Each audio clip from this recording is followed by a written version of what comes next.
अस्सलाम वालेकुम, मैं हूं बुशरा और आप देख रहे हैं बुशरास कोचिंग। तो जैसे कि हमने काफ़ी सारे एग्जांपल्स कर लिए, अब न्यू टॉपिक हमारे पास इसी में आ गया है। यानी अभी तक हमारी एक्सरसाइज स्टार्ट नहीं हुई है, हमारे पास लास्ट टॉपिक है एंड इसके बाद हमारी एक्सरसाइज स्टार्ट हो जाएगी। ठीक है, देन यहाँ पर हमारे पास है जनरल सोल्यूशन, पार्शियल सोल्यूशन और सिंगुलर सोल्यूशंस। ठीक है, तो यहाँ पर क्या कहते हैं, जनरल सोल्यूशन वो होते हैं जिसमें हमारे पास जो इंडिपेंडेंट आर्बिट्री कॉन्स्टेंट होते हैं उसका सेम ऑर्डर होता है विद विद हमारे जो क्या होते हैं यहाँ पर differential equation in it with the same number of independent arbitrary constant as the same order of differential equation. ठीक है, तो यहाँ पर ये जितनी सारी बातें हैं इसको रीड करने का यहाँ पर कोई भी हमारे पास बात नहीं बनती, क्योंकि हम लोग क्या करेंगे, सारी बातों को अपने एग्जाम्पल में डिस्कस करेंगे। तो यहाँ पर चलिए एग्जाम्पल करते हैं। सबसे पहले हमारे पास एग्जाम्पल है solve the initial value problem.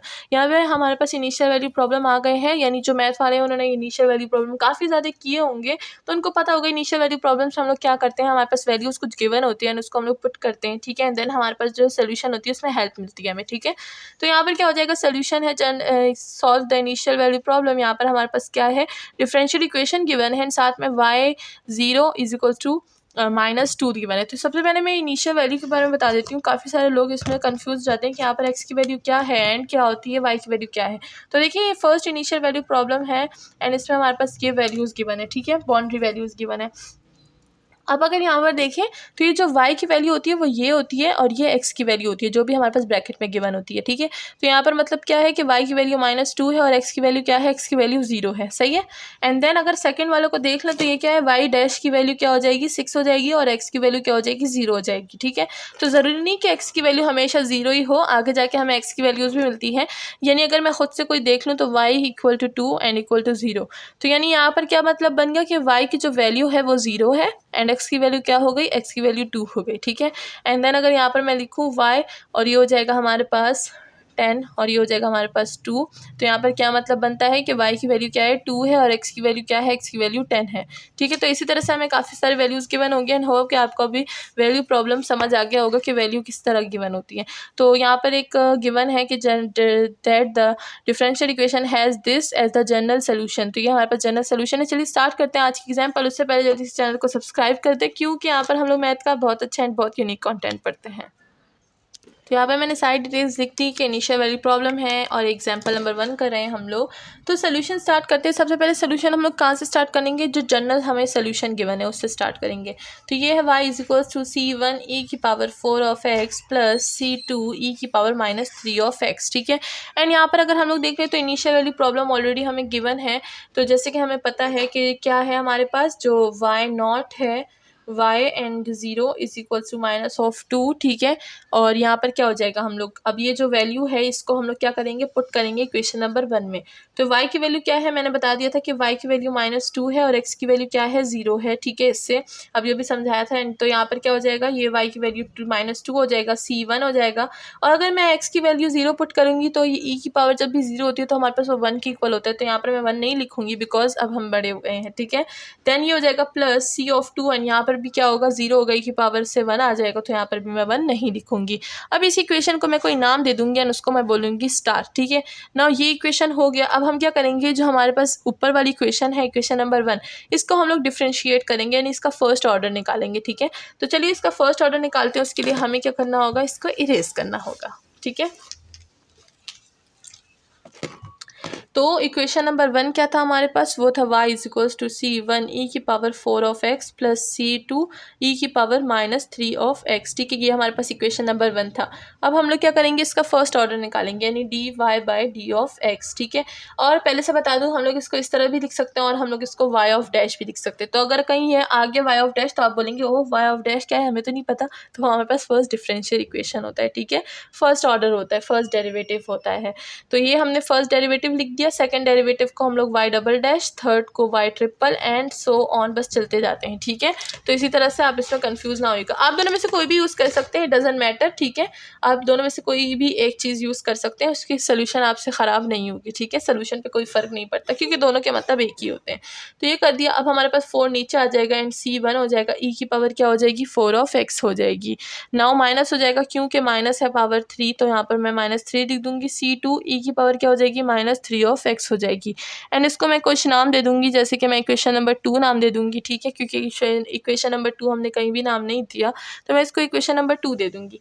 अब अगर आपको याद है तो वाई डैश और 0 और साथ में हमें क्या गिवन था, 6 गिवन था, यानी ये हमारे पास इनिशियल वैल्यू प्रॉब्लम्स गिवन थे क्वेश्चन में, ठीक है ना। तो ये क्वेश्चन में ही हमें गिवन थे, तो ये अब हम लोग यहाँ पर यूज़ करेंगे। इसका मतलब मैंने आपको बता दिया था कि वाई डैश की जो वैल्यू है वो 6 हो जाएगी और एक्स की वैल्यू क्या हो जाएगी, 0। नाउ इसको हम लोग इस इक्वेशन में पुट करेंगे, इक्वेशन नंबर 2 में, तो हमारे पास क्या आ जाएगा, वाई डबल डैश की जगह 6 आ जाएगा एंड ये हो जाएगा 4c1 और e की पावर जब x में 0 लगाऊंगी तो वो 0 ही रह जाएगा, मतलब 1 हो जाएगा, देन -3 और c2 आ जाएगा और e की पावर क्या हो जाएगी, 0, यानी 1 आ जाएगा हमारे पास। और इसको मैं क्या कह दूंगी, इसको मैं डबल स्टार इक्वेशन बोल दूंगी, क्योंकि पहले भी हम लोग एक इक्वेशन बना चुके हैं, ठीक है। नाउ हमें क्या करना है, C1 और C2 की वैल्यूज़ निकालने हैं। कहाँ से, एक तो ये डबल स्टार इक्वेशन हो गया और एक जो हमारे पास स्टार इक्वेशन आया था उन दोनों से। चलिए इसको मैं रेस करती हूँ एंड डबल स्टार और इक्वेशन स्टार को मैं लिख देती हूँ कि वहाँ से हम लोग C1 और C2 की वैल्यूज़ कैसे निकालेंगे। तो अगर हम लोग इक्वेशन स्टार की बात करें तो वो हमारे पास क्या था, -2 और क्या था हमारे पास C1 + C2, ये हमारे पास स्टार इक्वेशन था। अब हम लोग डबल स्टार की बात कर लें, वो था 6 4 C1 + 3, ये था -3c2, ये हमारे पास था डबल स्टार इक्वेशन। अब हम क्या करेंगे, दोनों की हेल्प से C1 और C2 की वैल्यूज़ निकालेंगे। तो अब इससे वैल्यूज़ किस तरह से निकालेंगे, देखिए आप क्या करें, यहाँ से कोई भी C1 ले लें, ठीक है, और उसको यहाँ पर पुट कर दें। अब जैसे कि यहाँ से हम लोग ले लेंगे, मैं क्या करूँगी, यहाँ से मैं ले लूँगी C2 ले लूँगी, ठीक है। तो ये क्या हो जाएगा, इस इक्वेशन से मैं C2 ले लूँगी, -2, तो ये जो C1 है ये इधर आ जाएगा, तो -C1 हो जाएगा इक्वल टू C2। तो अब ये C2 की वैल्यू मुझे मिल गई ना, तो अब मैं इसको इक्वेशन नंबर 2 मतलब डबल स्टार में पुट कर दूँगी, तो ये हो जाएगा हमारे पास 6 और ये हो जाएगा 4। अब C2 की वैल्यू थी हमारे पास, ठीक है, तो यहाँ पर मैं क्या कर दूँगी, ये हो जाएगा हमारे पास 4c1 एंड ये हो जाएगा हम, अच्छा मैं क्या करूँगी, ऐसा करते हैं, C1 की वैल्यू लेते हैं, तो ये हो जाएगा C2 और ये हो जाएगा C1, ठीक है। अब मैं C1 की जगह पुट करूँगी, यानी 4 के साथ, इसमें इंक नहीं है, दूसरा मार्क कर देते हैं, ठीक है। तो ये क्या हो जाएगा, C2 हो जाएगा और ये C1 हो जाएगा। मैंने C1 की वैल्यू पहले ले ली, ये क्या हो जाएगा हमारे पास, C1 की जगह हम लोग ये वैल्यू लगा लेंगे, तो ये -2 - C2 हो जाएगा एंड ये हो जाएगा -3c2, सही है। अब हम लोग इसको सॉल्व करेंगे, यहाँ से हमारे पास C की वैल्यू निकल आएगी। अब देखते हैं C1 की आती है या C2 की आती है, तो ये तो 6 ही रहेगा, 4 2 क्या हो जाएगा, -8 हो जाएगा एंड ये हो जाएगा -4c2 एंड ये हो जाएगा -3c2। अब ये जो 8 है ये इधर आ जाएगा, तो ये क्या हो जाएगा 14 एंड ये हो जाएगा हमारे पास, C2 को कॉमन ले लें, तो -C2 को हम कॉमन ले लेंगे, -C2 इधर से, तो ये क्या हो जाएगा 4 + 3, 4 + 3 7 हो जाएगा, ये हो जाएगा -C2 और ये हो जाएगा 7, ये हो जाएगा 14, 7 डिवाइड हो जाएगा यहाँ पे, ठीक है। तो ये क्या हो जाएगा 14, ये 2 आ जाएगा और ये -C2 हो जाएगा, तो ये माइनस को दोनों साइड पर हम क्या कर देंगे, मल्टीप्लाई कर देंगे, तो हमारे पास C2 की वैल्यू क्या हो जाएगी, -2। तो इस तरह से हम लोग क्या करते हैं, वैल्यूज़ निकालते हैं। तो यहाँ हमारे पास C2 की वैल्यू निकल आई, यहाँ पर मैं लिख दूंगी कि C2 हमारे पास किस चीज़ के इक्वल है, -2 के इक्वल। अब हमें C1 की वैल्यू निकालनी है, ठीक है। तो ये जो C2 की वैल्यू हमारे पास निकली है, आप इसको किसी भी फंक्शन में पुट कर दें, हमारे पास जो वैल्यू है वो आ जाएगी। अब हम क्या करेंगे, ये जो C2 की वैल्यू है इसको हम लोग इक्वेशन नंबर स्टार में पुट कर देंगे, तो ये क्या हो जाएगा, -2 = C1 और प्लस, और C2 की वैल्यू क्या है, -2, ठीक है। अब -2 है तो ये क्या हो जाएगा, C1 - 2 और ये -2 रहेगा। अब ये जो -2 है ये इधर चला जाएगा, ये -2 + 2 = C1, तो ये दोनों कैंसिल, C1 की वैल्यू क्या आ गई, C1 की वैल्यू 0 आ गई। तो इस तरह से हम लोग C1 और C2 की वैल्यूज़ निकालते हैं। तो अभी मैंने काफ़ी डिटेल से बता दिया, तो अगर कहीं हम लोग फिर सोल्यूशन में डायरेक्ट करें तो आपको आइडिया होगा कि हम लोग किस तरह से करते हैं, ठीक है। क्योंकि सोल्यूशंस काफ़ी बड़ी बड़ी होती हैं, कभी कभी ऐसा होता है कि हम लोग को कोई चीज़ स्किप करनी ही पड़ती है, ताकि हमारी जो वीडियोज़ हैं वो जो थोड़ी सी शॉर्ट बने, क्योंकि लेंथी वीडियोज़ फिर स्टूडेंट को परेशान करती हैं, ठीक है। एंड साथ में हमारे जो सोल्यूशंस हैं वो भी जल्दी जल्दी कवर हों। तो इस तरह से हम लोग C1 और C2 की वैल्यूज़ को हमने निकाल लिया है।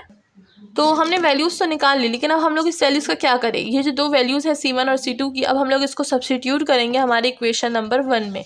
इक्वेशन नंबर 1 क्या था, जो हमने क्वेश्चन में जनरल सोल्यूशन गिवन था। नाउ लिख देंगे यहाँ पे, now put C1 and C2 values in equation 1 था। हाँ, तो इक्वेशन नंबर 1 में पुट कर देंगे तो क्या हो जाएगा हमारे पास y इक्वल टू, जब C1 की वैल्यू क्या थी, C1 की वैल्यू हमारे पास थी 0, तो जब 0 लिखूंगी तो सारा का सारा 0 आ जाएगा, प्लस हो जाएगा। C2 की वैल्यू क्या थी, -2, तो यहाँ पे मैं लिख दूंगी -2 और साथ में क्या आ जाएगा e⁻³ तो इसको मैं इस तरह से लिख दूंगी y is equals to -2 e⁻³ और ये हमारे पास क्या हो गया, सोल्यूशन हो गया। यानी हमारी जो एग्जाम्पल नंबर 1 है वो सॉल्व हो चुकी है। एंड इसके साथ आपको काफ़ी सारी न्यू चीज़ें भी देखने को मिली, तो वो चीज़ें याद रखिएगा, इनकी प्रैक्टिस कीजिएगा। इन प्रैक्टिस में मैथ परफेक्ट, तो आपको भी मैथ में परफेक्ट बनने के लिए प्रैक्टिस करनी ही पड़ेगी। इसी के साथ आज की वीडियो को एंड करते हैं, तो ख्याल रखिएगा। चैनल को लाइक, सब्सक्राइब और शेयर करना बिल्कुल ना भूलिएगा। Thank you so much.